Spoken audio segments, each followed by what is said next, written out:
In this video, I'll be casting my votes on what I personally think were the best LEGO sets of 2025. With LEGO Enterprise being the last major release we should expect to see this year, I finally get to share with you all what I believe were the best overall LEGO sets out of every product I got to build and review in 2025. Picking the best 4 in terms of building experience, best functions, best value, display value, nostalgia, and then of course the overall best LEGO set of the year. So without further ado, let's start with the Best Functions Award. The shuttle carrier has a lot going on for it, and as a fan of space and NASA in general, this thing is right up my alley, and the building experience will be mentioned in this video again. But the reason this one is here though has got to do with its landing gear function. 5 different wheel components can be deployed in sync, which may not look like much, but seeing it with your own eyes, especially when it's done with LEGO bricks, was really impressive to me. I rarely touch on LEGO Technic, one LEGO set per year is good enough for me, and this deep sea research submarine caught my eye instantly. This thing can grab this container like this, and its arms can fall down for some reason, turning this one. But the best function is the one where this gear turns all of the sub's 3 propellers in sync, and it can also do so while tilting the mechanism like this. I can't begin to comprehend the system, but I gotta give it to them. It does allow for some very cool stuff like this. The LEGO Ideas vending machine got me skeptical at first, as I'm not big into minifigures or overpriced LEGO sets, which this product has a lot of. But as I was done building it, I was greeted with one of the most fantastic LEGO functions I ever saw recreated in bricks. Inserting a brick coin in this slot unlocks the hand crank that otherwise couldn't possibly be moved, and through a series of well-picked functional elements, the mechanism inside does its thing where a prize ball is dispensed, as is your used coin on this side. It may look simple enough, but it's nothing short of amazing, and I for one would have never pulled it off on my own. I initially didn't think much of the LEGO Ideas goodies. I don't really care much about pirates, and the backside of the build looked like a simple diorama, but upon closer look, it has a lot more to offer than that. The fireplace turns to the side, there's crushing boulders that can be released as easily as they can be reset, a mechanism in the wall opens a trap door, Sloth can slide down the pirate's ship's mast, but then there's the pirate organ. Pressing keys will release floor pieces, and the last key press releases the stone drawbridge. What? Even looking at what the mechanism looks on the back, I still have a really hard time understanding it, yet that doesn't make it any less impressive, earning a spot in this award. Some honorable mentions go to the LEGO Transformers Soundwave, if you can consider a transformation feature a function, though it does have that trigger for the sound brick, which was cool. And then there was the Harry Potter Chomping Monster Book of Monsters, with the pullback mechanism that when released made, well, the book chomp. These are the 4 nominees for the Best Functions Award, but the one who blew my mind the most was definitely the LEGO Ideas vending machine. The dispensing mechanism truly is incredible. For best building experience, the shuttle carrier makes a comeback as the first set being featured here. While the function was impressive enough, the boring part of that particular set had an incredible array of clever building techniques, from the way some of the shapes of the hull were pulled off, the way the vertical stabilizers were done, and then the massive wings slightly tilted upwards with complex shapes going on with their build, and a very satisfying way they're clipped in place for a rock-solid result, stability-wise. Be aware that you do need space to display it, as the wingspan can greatly reduce your ability to have it out and about. The vending machine is here once again because getting to build a LEGO set and try out the functions along the way, as more and more pieces get added to it, is perhaps some of my most pleasurable things to go over when building LEGO sets. Reason why I love the retro radio, Mario and Yoshi, and a few more like it. Definitely deserving of a spot here. The Black Pearl, I mean Captain Jack Sparrow's pirate ship, goes to show that even though a particular theme may do nothing for you, and I'm talking pirates in general here, the build can, on the other hand, blow me out of the water. The way the hull of the ship comes together to house that amazing function of all of the cannons deploying in sync was incredible, but around the captain's quarters there's way too many angles triangles perfectly working together, which should not be possible on a square-based system such as LEGO, yet here we are. And I particularly liked how these mudguard car element tips around the windows go inside the holes of the black ice cream cones, not allowing them to move at all. Chef's kiss. Being the smallest of this particular list does nothing against it. The Game Boy was a joy to put together from start to finish. A lot of its details, triggers and buttons actually work in simple ways, like a rubber band for the A and B buttons, rubber elements underneath the D-pad, the volume and contrast dials spin, the power on and off button gives off its very satisfying clicking sound like the original Game Boy did, and there's a lot more to it than this. But all of these weirdly shaped chunks of pieces go into place, leading us in a beautiful journey where every little piece is intentional and snaps into place flawlessly. At the end of it all I could think of was, I want to take this apart so I can build it and experience it again.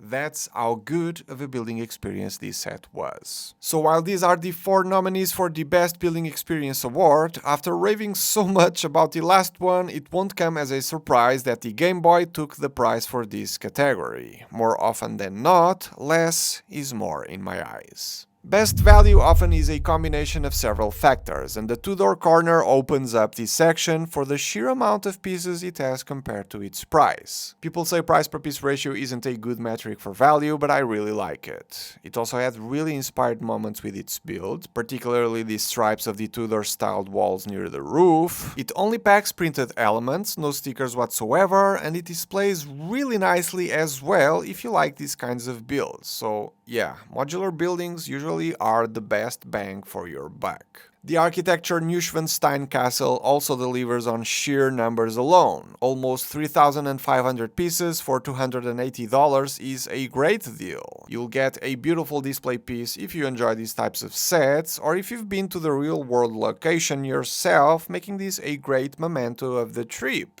Not only that, we're once again greeted by the no stickers treatment, as is usually the case with architecture. And in this particular set, there's a total of 237 printed pieces, with the majority of those being the different designs of windows you see all around the castle. Some parts of the castle were also very enjoyable to put together, so even though I'm usually not into LEGO architecture sets, whenever I build one, I'm usually left impressed. A LEGO set I have failed to review yet was WALL-E and Eve, so I guess this is it as far as a review goes. The fact that this IP licensed LEGO set retails for $70 with a piece count of little over 800 is mind-blowing in itself. And upon closer look, all of the decorated details you see here are actually prints. 15 of them, which is crazy to me. This thing also plays heavily into nostalgia. They managed to squeeze my favorite robot in there as well. Not Eve, not WALL-E, but Mo. And the way the characters all have ways to pose differently at a much smaller scale when compared to the one from the original LEGO WALL-E set from a few years ago is kinda wild to me. Maybe I do need to make a proper review still, but for now, here it is. Last on the list is the LEGO Star Wars Gingerbread AT-AT, which is something I would never have guessed I would be placing under a best value, given this is Star Wars we're talking about, right? As far as price per piece ratio goes, it's the worst of this list, but still manages a sweet $60 retail price for 700 pieces. Makes for a super cute display piece for the Christmas season if you celebrate with that cute gingerbread spin. And I'll be honest, the gingerbread Darth Vader is perhaps one of my favorite minifigures of the year. Maybe I should do a separate category for minifigures. So with all of that on the table, it deserves a spot alongside the other 3 sets in the Best Value Award. I do want to give some honorable mentions, first for the One Piece Going Merry for having an amazing selection of minifigures for the fans of the show, providing with pirate fans the cheapest and most impressive ship they can get at the moment out of LEGO, with a great build overall, which also includes some foil sails, which aren't the cheapest to produce by LEGO. Not too sure how they managed to keep it at a 10 cents a piece value with that one.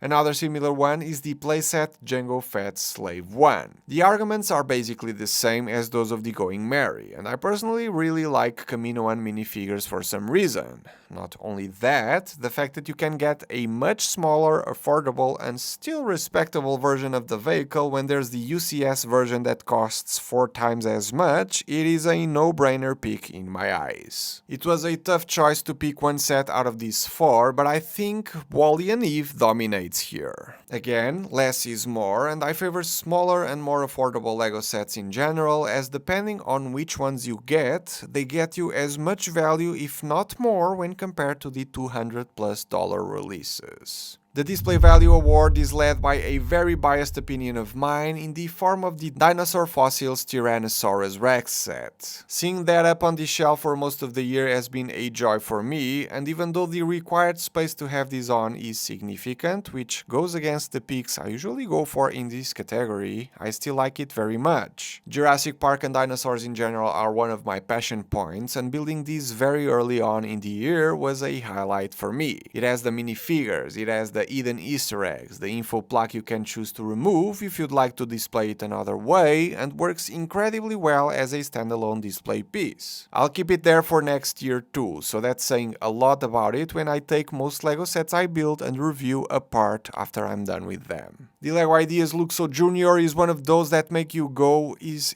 that LEGO? Wow, I didn't even notice that. It takes so little space that it is perfect as a display piece to show your love for Pixar movies, even more so during the building process, which ends up revealing a ton of Easter eggs inside. There's also several options for you to have your Luxo Junior out, looking at the ball, on top of it, and more, and at a relatively affordable price makes it a no-brainer choice, and a piece I'll probably have on display for a long while. The Japanese Maple Tree is one of the most eye-catching LEGO sets of the year for all of the right reasons, and I love it, particularly for its color coordination. The subtle variations in the red spectrum for the leaves, contrasting with the tan branches and trunk, then flowing into a lime green moss-filled dark green pot are pure eye candy to me. Let's just not talk about the great pieces you kinda start seeing upon closer look, or its outrageous pricing. And finally we have the Game Boy again. I've praised its build, I praised its functions, but let's talk about display now. The set comes with a stand for you to have your Game Boy sitting proudly on your desk, shelf or game room. The fact that all details are printed further enhances its look, and there's also the cartridge situation or the lenticular screens. The set comes with a pair of games, Super Mario Land or Zelda, each with their respective displays that can be paired with the provided lenticular screens to have on the Game Boy. My favorite way to display these would have to be, let's say, the Super Mario cartridge out and Super Mario lenticular on, or the same for Zelda. If you don't care about the cartridges, you could just have the Game Boy on display with the start screen on. So with so many options, it's no surprise, at least to me, seeing it amongst these 3 other sets. Now this is probably the one choice where I struggle the most, but I would have to say the Japanese Maple Tree takes the win here. It's really hard to compete against plants when it comes to display in my mind, and overall, without personal biases into the mix, it feels like the one most people would be okay with displaying at home.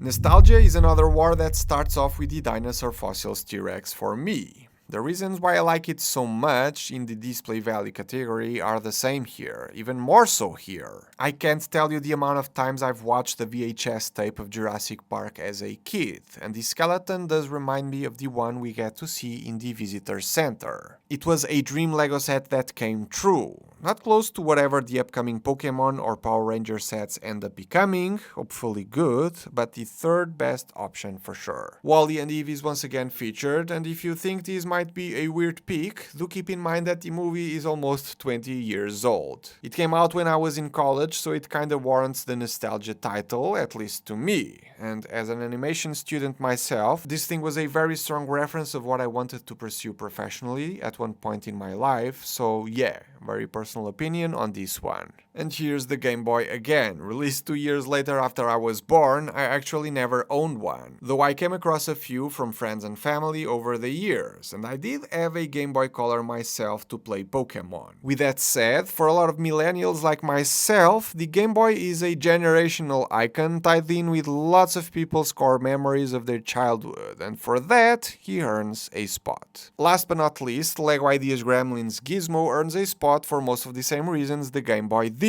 In some ways, I do miss the vibes of the 80s classic movies, and the Gremlins takes me back to that time in my life, watching movies with my family on Sunday afternoons. The character itself is done really well in LEGO form, which made for a very enjoyable time when putting it together. It does not multiply when splashed with water, which is a major inaccuracy if you ask me, but other than that, fairly priced, no stickers, and cute enough to make it into the final four for the Nostalgia Award. Now looking at all of these, there's one that strikes the nostalgia chords in me far stronger than the other three. And that one is the Dinosaur Fossils T-Rex. It may not be a popular opinion, I'm sure, but it's one I'll happily stand for. And now to wrap things up comes the time where I show you all what I feel were the overall best LEGO sets of the year and pick a winner. Back in March, I was ready to claim that the Dinosaur Fossils T-Rex was one of the best sets of the year, and looking back at all of what LEGO has put out, I'll once again stand by those words. It may not be everyone's cup of tea, and I did find parts of the build to be a bit tedious, but the process of putting something this large together is an experience in itself, where you want to race to the end to see how big it gets. Not to mention the display and overall value you get out of it, especially if you're into Jurassic Park and dinos in general, so to me it earns a spot. The LEGO Ideas minifigure vending machine still makes me think back of the time I got to build it almost 6 months ago, the joy that was putting it together and testing the functions along the way, and finally getting to see it working in the end provided satisfaction that almost no other LEGO sets gave me throughout the year.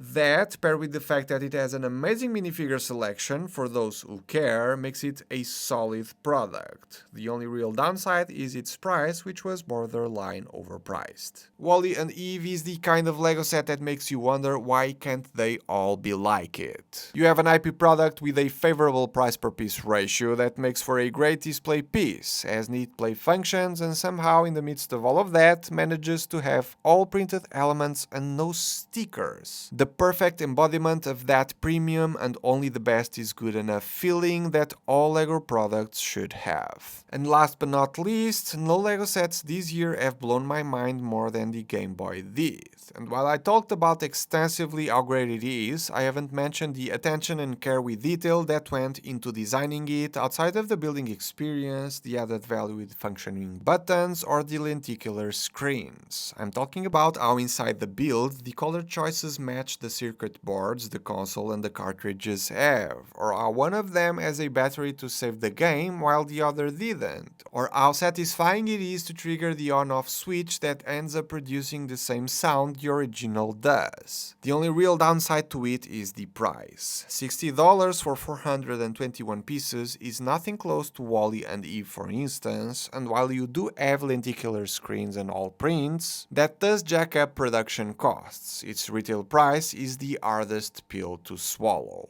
With all of that said, these four truly deserve to be here in my eyes, and getting any of them will give you a feel for the best LEGO did all year long.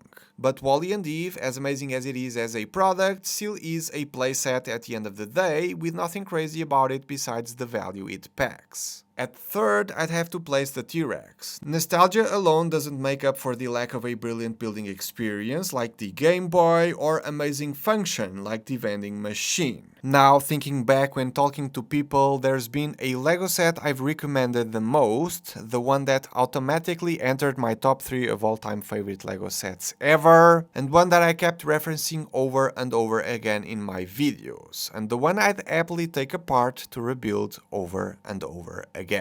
The best LEGO set of 2025 is, without a doubt, the Game Boy. I'd love to hear your opinions down below, thanks for watching, and I'll see you all next year.